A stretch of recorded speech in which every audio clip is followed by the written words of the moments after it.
जब आप 18 साल के होते हैं तब आप हमेशा शादी के खिलाफ होते हैं, लेकिन जब आप 3 साल के थे तब शादी के पक्ष में थे, आपके माता पिता की शादी। तो ये आपके सोचने वाली बात है कि क्या आप ऐसा जीवन जीना चाहते हैं जहां भावनात्मक रूप से आप हमेशा किसी की तलाश करते रहें, या आप इसका ऐसा समाधान करें कि आप अपनी बुद्धि और समय कुछ और रचने में लगा सकें।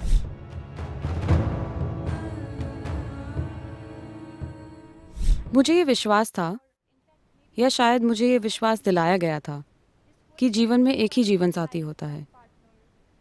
लेकिन अब मैं देखती हूँ कि एक ही इंसान के साथ रिश्ता होना जैसी चीज़ अब नहीं होती।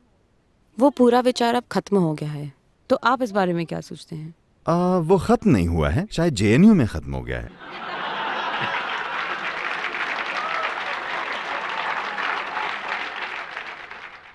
बाकी की दुनिया में ये वाकई खत्म नहीं हुआ है। चाहे आप अमेरिका चले जाएं, जहां कई लोगों के साथ रिश्ते सामान्य चीज लगते हैं, वहां भी उन्हें विश्वास होता है ये जीवन भर के लिए है।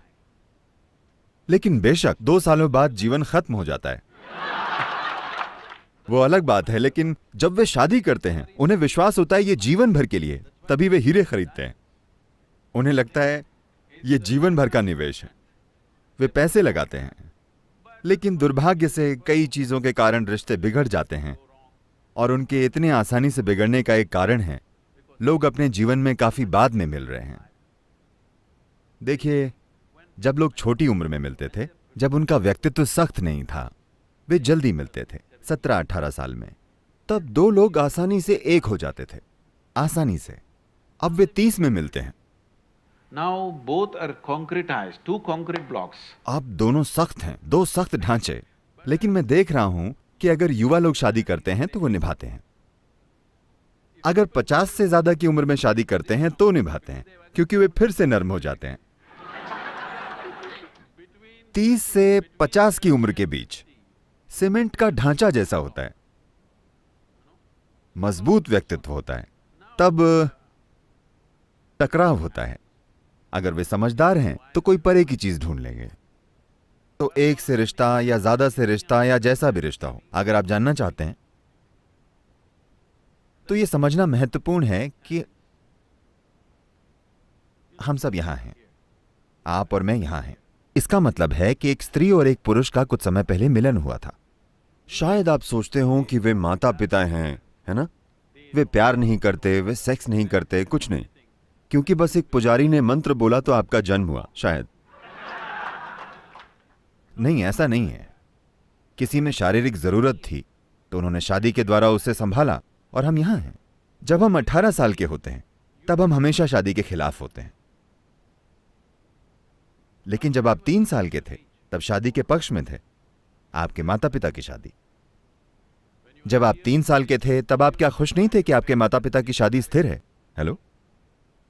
जब आप 18 के होते हैं तब फ्री सेक्स और शादी गैर जरूरी है वगैरह सोचते हैं, लेकिन 50-55 के हो जाने पर आप फिर से एक लंबे रिश्ते के बारे में सोचते हैं। तो ये आपके सोचने वाली बात है, क्योंकि ये आपका जीवन है। ये सोचना कि क्या आप ऐसा जीवन जीना चाहते हैं जहां भावनात्मक रूप से आप हमेशा किसी की तलाश करते रहें, या आप इसका ऐसा समाधान करें कि आप अपनी बुद्धि और समय कुछ और रचने में लगा सकें। आपका रिसर्च या काम या आप जो भी कर रहे हैं, अगर भावनाएं और शरीर स्थिर हों तो अपनी बुद्धि को इस्तेमाल करने की आपकी क्षमता काफी बेहतर होगी। वरना हर दिन आपको यहां वहां घूमकर किसी को ढूंढना पड़ेगा। नहीं, मैं यूं ही नहीं कह रहा, क्योंकि मुझे इतना बुरा लगता है। यूनाइटेड स्टेट्स में जिन लोगों को मैं जानता हूं, आप जानते हैं, अब मुझसे हजारों लोग जुड़ चुके हैं। 40-50 साल से ज्यादा उम्र के लोग, महिलाएं, वे शानदार इंसान हैं, लेकिन वे सब आजकल ऑनलाइन होती हैं, वरना वे किसी बार में जाकर इंतजार करती हैं। आज कोई उन्हें अपने साथ लेकर जाएगा। ये भयंकर है। टिंडर पीढ़ी। माफ कीजिएगा? टिंडर पीढ़ी। आप इसे जो भी कहना चाहें। एक 45 साल की महिला जिसे एक अच्छे वातावरण में प्रेम और आदर मिलना चाहिए, अब वो वहां बैठकर किसी अनजान व्यक्ति के आने का इंतजार कर रही है, और वो अगले 10 मिनट में फैसला लेगी जब वो उसके लिए ड्रिंक या डिनर खरीदेगा या कुछ और। ये दुखद है। इसका मतलब ये नहीं है कि हर कोई उस दिशा में जाएगा, पर आपको समाज के बारे में सोचना चाहिए। किसी सामाजिक ढांचे को तोड़ने से पहले आपको सोचना चाहिए कि क्या एक बेहतर ढांचा लाया जा सकता है। हमारे जीवन के किसी भी चरण में ये सभी को समझना चाहिए, चाहे कोई सामाजिक ढांचा हो या राजनीतिक ढांचा या समाज की कोई मनोवैज्ञानिक व्यवस्था, जो भी हो, उसे तोड़ने से पहले हमें सोचना चाहिए कि क्या हमारे पास कोई बेहतर सिस्टम है। बेहतर सिस्टम के बिना अगर आप मौजूदा चीज को तोड़ते हैं जो ठीक ठाक काम कर रहा है, तो सब गड़बड़ हो जाएगा।